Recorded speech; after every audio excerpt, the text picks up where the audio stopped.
Hello, and my name is Jonah Morris, and I am going to be giving a sort of tutorial to the 2016 version of Sketchup. Now, if you've learned the 2015 version, then it's almost the same exact thing, really. It's just a whole different format, and well, it's not even really that far of a format difference, really. They have a new display model here. But anyways, let's get into the more tutorial things. So to anyone who's new to this, when you open this up, this is a new project. This lady is default, no matter what file you make. Now, if you press down on your mouse wheel, it creates this rotation symbol, and you can rotate around the screen. Okay, so press down on the scroll wheel. Let's let go now. Now, if you hold down Shift and you hold down the scroll wheel, you can move to the sides here, up and down and to the sides. Alright. Now, if you use the scroll wheel, you can zoom in and zoom out. You can zoom on different parts of your drawing and rotate off of that part of the drawing, so that way you can do that successfully. Okay, so let's get rid of this lady. Let's use the eraser tool. Now, the eraser tool is going to be found at the very top, right next to your arrow in your file and edit, right here. You know, very traditional symbol. So let's erase this lady. Alright, you just click down and it erases. Now we have a very blank template here. So let's mess around with what is called the line tool right here. So let's click on the line tool. Now, what the line tool is in essence, it creates line segments. So on the screen, click on a spot and click on another, and you have a line segment. And it's three-dimensional. You can rotate around it, everything like that. So there's a line segment. Let's erase that really quick. Now, with your line segments, you can reference it off of this green axis here, or the red axis, or the blue axis. Blue is straight up and down. Your green, is forward or backwards, and your red is right and left. So let's click again anywhere on the screen and start moving it to the sides. You can see it becomes red because that is perfectly to the right and left. It's perfectly 180 degrees to the right and left. So you can do this again with the green. Move up and down and kind of just follow the path that the green is creating. You can do that backwards too. Or you can do blue. Now, if you have a hard time, keeping straight with the mouse and moving it around, and you want to stay on an axis, hold down Shift. It highlights the color of the guide axis and creates a lock. This can also be really good when you need to reference off of another object, because you can move to the right and it creates a reference point with your line tool. So let's make a line here, and let's just make a square or a rectangle. Let's make a rectangle. So we've got this here, and let's follow the red axis now. After following the green axis, let's go maybe here. Now let's follow the green. Let's hold Shift and go down, and let's reference off of the endpoint of our first line segment. Okay, so we see the green dot, and the green dot is the very endpoints of a segment, or it's the vertices. So let's click, and now let's click based off of the red onto the green. Now, by connecting our line segments into a rectangle, we've created what is called a face, what I just highlighted right here. So we have our face, our line segments, and our vertices in the corners. So now we've made our first rectangle. So let's now experiment with the other tools that we have in our toolbar at the very top of the screen. So besides the line tool, we have an arc tool. Now, the arc tool, you click in two different places and it creates an arc based off of those points. It's like a quadratic formula, you know. It corresponds to the x-intercepts. You're just creating the x. So let's follow this line and go to the midpoint. Your midpoint is going to be indicated by a blue dot, just like this right here. So you can click there, and let's click on this other blue point here on the other side. So now we can expand it as much as we want until we click again. For now, let's go up the blue axis. Let's make this interesting. Let's do 2 inches. Now, as you can see, it's not a completed sphere per se. So let's try and finish that there. Let's make this a complete face. Well, let's do that by using our line segment tool and connecting by the 2 dots right there. So now we have this this half circle right there at the top of our rectangle. So now let's look at our other tools. We've got a shape tool, which makes a rectangle, rotated rectangle, circle, and polygon. We'll come back to that in a minute. Let's go on to the block with an arrow on top. That's your extrude and intrude tool, or your push and pull tool. Let's click on that. Now let's look at the half circle we made and click on the highlighted face. When you click on it, you can then move your mouse to extrude or intrude.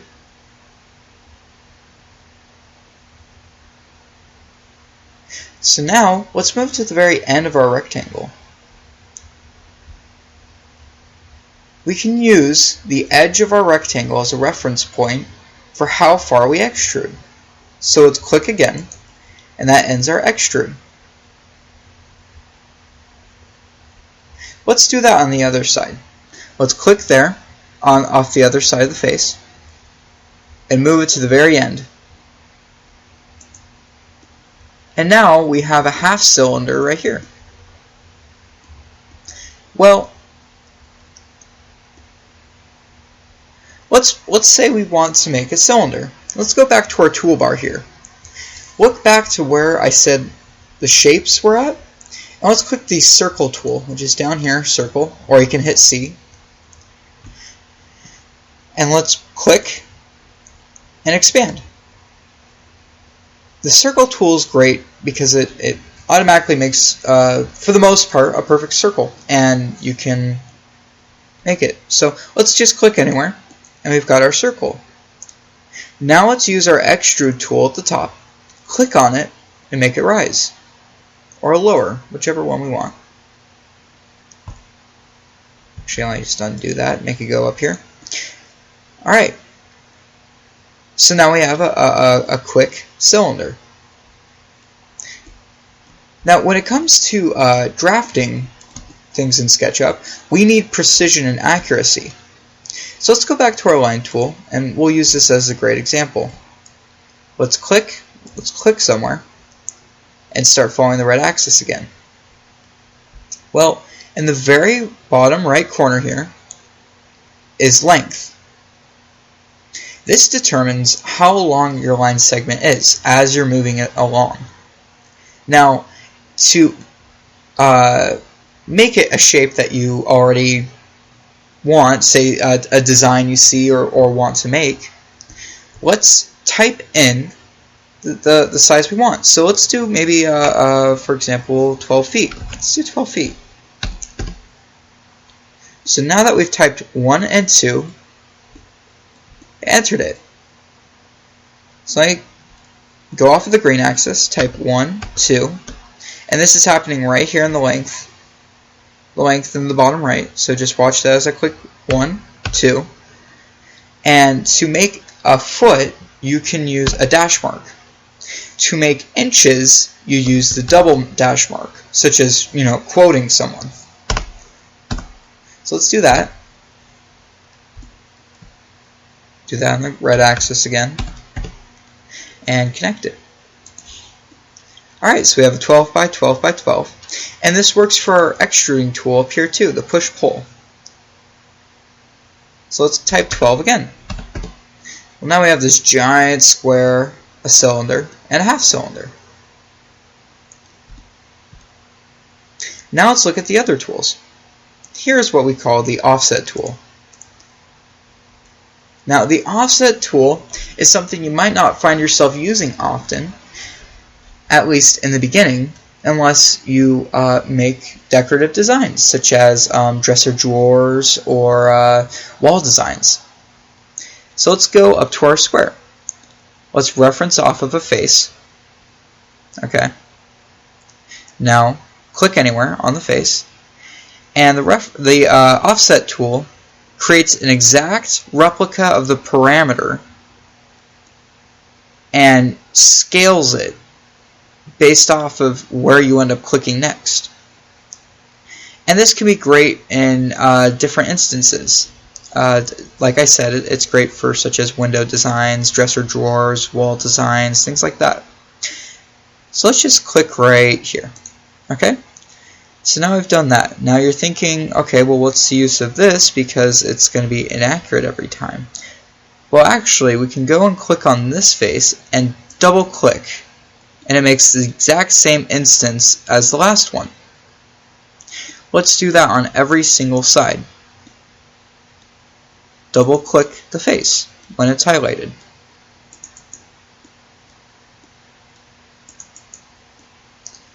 Alright, so now we have these smaller squares in the inside. Now let's mess around with this really quick. Let's extrude it really quick. So you can extrude from your offset, or you can intrude.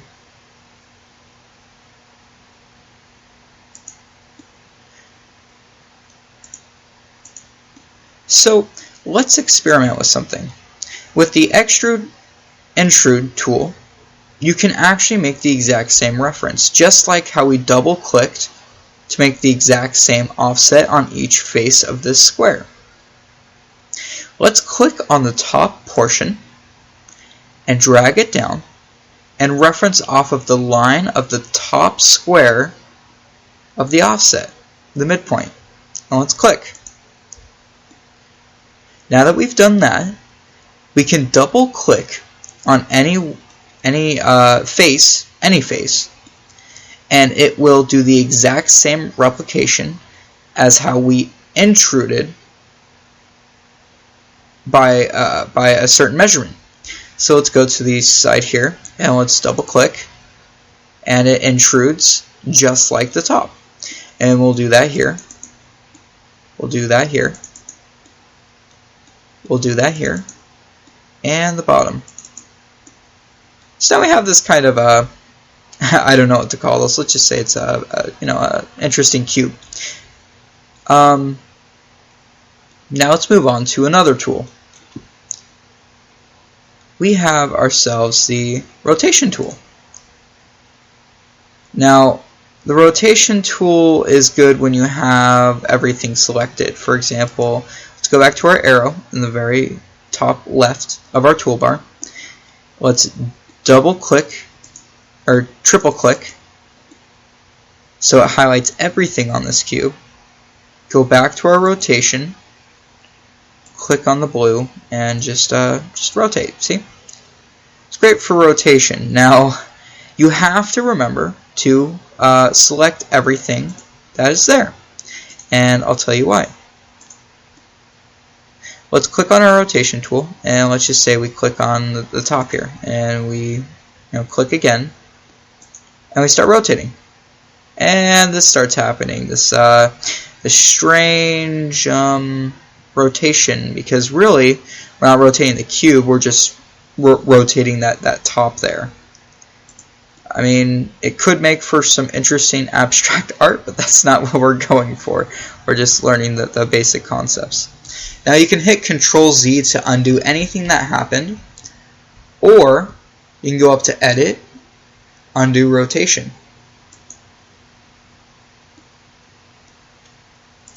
So there is some basics right there. Oh, we also have our Scale tool. Our Scale tool is similar to the offset tool, but not quite the same. So let's click on the offset tool, or the scale tool, and let's click on the top of this cube, this rim here. Let's click here, and what this tool does is it just scales it. You can choose to make your width wider, or your length, or your diagonals, or just make the entire thing taller. So let's just grab onto a side and try it out here. This is starting to look like Star Wars a little bit. No, you know, those giant machines. Anyways, now we can experiment with the scale, and as you can see, it's interesting. It's good for when you overscaled, when you just started drawing and you used maybe feet, and you really just needed to use inches. So now we have the tape measure tool. The tape measure tool is great to figure out distances that you used before. So I totally forgot the dimensions of this cube. I need to figure that out. Well, we can use our tape measure tool, click on one end, and click on the next. And in my length, in the bottom right corner, tells me it's 12 feet, or up by where the next click happens. Now let's move on to the paint tool. Now the paint tool is an interesting tool. Now the reason I say that is because it works fine in here. But when it comes to, well, when it comes to exporting your 3D designs into anything else, such as, you know, Blender or Unity 3D, you don't want a texture in here. But, you know, if you're just 3D designing just to get a kick out of it, or you're 3D designing to get a basic concept of maybe a project you're going to do, then go on ahead, use the paint tool. So to the right side is our paint materials, and to access that you have to double click your paint icon right up there. Now we can go here and let's make this a wooden cube. So let's scroll down to the W. Alright. Scroll down to the W. Sorry, my bad. And that's one thing I've never liked about scrolling down in this. It can be weird. So here's our wood. Here are different you know, patterns. You can click on whatever one you want. I'm just going to click on this wood floor kind of texture, and you click on whatever surface you want to texture that. So we're going to texture the top. You know, just start clicking. Start clicking like crazy. Now you click on every single surface for each individual texture you want. Now, say there is, I think, a way where you can just texture all of it the same texture. I can't quite remember because I usually design in Sketchup, but then I do all my painting and everything like that in Blender. I use a UV mapping. But anywho. So look, now we have our textured cube here, which is great. Now, let's move on to, well, actually that's you know, roughly about all the tools here. So that's, you know, for the most part, the very basics of the tools. And I think in my next video that I make, I'm going to maybe do an example of how to make something, so that way, something simple, so that way